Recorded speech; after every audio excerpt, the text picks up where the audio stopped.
একটা খুনের জন্য 10টা খুন ঘটাই দেব মুহূর্তের ভিতরে। যদি একবার এই ঝিনাইদহতে এমপি হতে পারি, মাস্তান রংবাদের গোষ্ঠী রাখবো না, সুদ ঘুষের গোষ্ঠী রাখবো না, শুধু একবার করে দেখান যে আমাদের ঝিনাইদহতে রাজনীতির কোন দলের কারণে খুনাখুনি, সকালে ভালো মানুষ ঘুমায় থাকে, সকালে খুন হয়। এটাকে পরিবেশ পরিস্থিতিতে বুঝাইতে যাইয়া কথাটা ওটা হয়ে গেছে। 1 ঘন্টার ভিতরে জাতির কাছে, এই দেশের কাছে, যারা শুনছেন দেশবাসীর কাছে আমি ক্ষমা চেয়েছি। বড় ভাই কেমন আছেন? ডাক্তার মঞ্জন বাসা ঝিনাইদহ। জি ঝিনাইদহ, ঝিনাইদহ পাগলাকানা বাঁকা ব্রিজ। ভালো আছেন? ভালো আছেন? ডাক্তার মমতাজুল করিম, হাত পাকার এমপি প্রার্থী। দোয়া চাই, হাত পাকা মার্কাটা ভোট চাই। আপনাদের কাছে অনুরোধ জানাই, শুধু হাত পাকা মার্কায় চাই না, আপনাদের কাছে দাবি সবাই আওয়াজ তুলেন, আমরা পিয়ার পদ্ধতিতে নির্বাচন চাই। এই গতানুগতিক 54 বছর যেই পদ্ধতিতে নির্বাচন হয়েছে, এই যারা এই পদ্ধতি নির্বাচন ক্ষমতায় দেয় এদেরকে নামানোর জন্য হরতাল, মিছিল, মিটিং, দেশের কোটি কোটি টাকা বিদেশে পাচার হয়।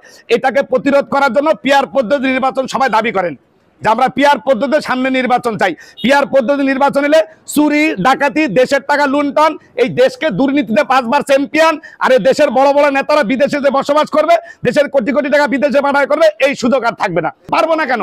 না পারার কিছু নাই। সন্ত্রাস, দুর্নীতি করা, সুদ ঘুষ এদেরকে তাড়ানোর কিচ্ছু নাই। শুধু একবার দেখেন, 54 বছর দেখছেন আর বলেন যে পারি না, এটা দোকান।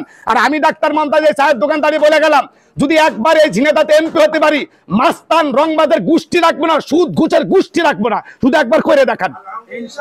বেয়াদবি নিয়ে না, ক্ষমা চাই, বেয়াদবি একবার সুযোগ দেন, একবার 54 বছর লাগবে না, একবার।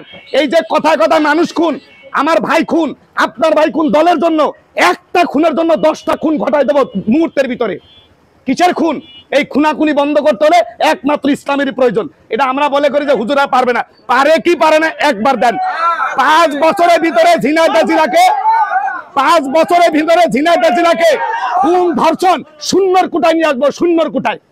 একবার এমপি হলে 5 বছরে শূন্য, 5 বছরের ভিতরে খুন শূন্যর কোটায় আসবে, ধর্ষণ শূন্যর কোটায় আসবে, চাঁদাবাদ শূন্যর কোটায় আসবে, তারপরে কি কয় সন্ত্রাস রংবাদ শূন্যর কোটায় আসবে।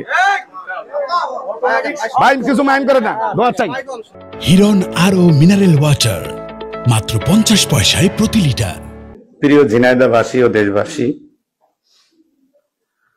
আপনারা আজ 2 দিন আগে আমার একটা ভিডিও অনলাইনে এটা ভাইরাল হয়ে গেছে।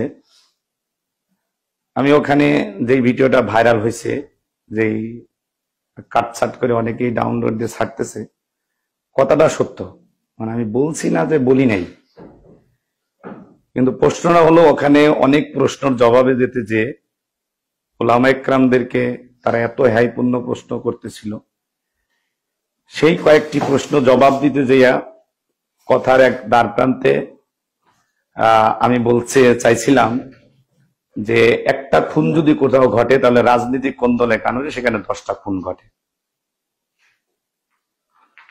এই কথাটা বলতে যাইয়া আমি বলে ফেলেছি, আমার মুখ দিয়ে আউট হয়ে গেছে যে একটা খুনের বদলে 10টা খুন।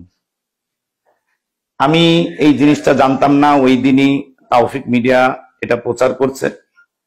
রাতে আমি বাসায় গেছি, রাতে মনে হয় ছাড়ছে, সকালে আমি মাদ্রাসা যাওয়ার পরে আমাকে এক ভাই ফোন দিল। ফোন দেওয়ার পরে আমি ওই আইডিতে ঢোকার পরে দেখলাম যেটা হয়েছে। তাৎক্ষণিক ভাবে আমি ওই মিডিয়াকে ফোন দিয়ে আমি তাৎক্ষণিক ভাবে দেশবাসীর কাছে ক্ষমা চেয়ে, আমি আমার ভাষাগত ত্রুটির কারণে, আমি ওটা জানতামই না, আমার সম্পূর্ণই আমার অজান্তেই কথার একটা ভাষা বলতে যাইয়া যে আমাদের ঝিনাইদহতে রাজনীতির কোন দলের কারণে খুনাখুনি, সকালে ভালো মানুষ ঘুমায় থাকে, সকালে খুন হয়। এটাকে পরিবেশ পরিস্থিতিতে বুঝাইতে যাইয়া কথাটা ওটা হয়ে গেছে। আমার মিস্টেক হওয়ার কারণে আমি পরের দিন জানার সাথে সাথেই, আমি জানার 1 ঘন্টা সময় আমি নেই 1 ঘন্টার ভিতরে জাতির কাছে, এই দেশের কাছে, যারা শুনছেন দেশবাসীর কাছে আমি ক্ষমা চেয়েছি।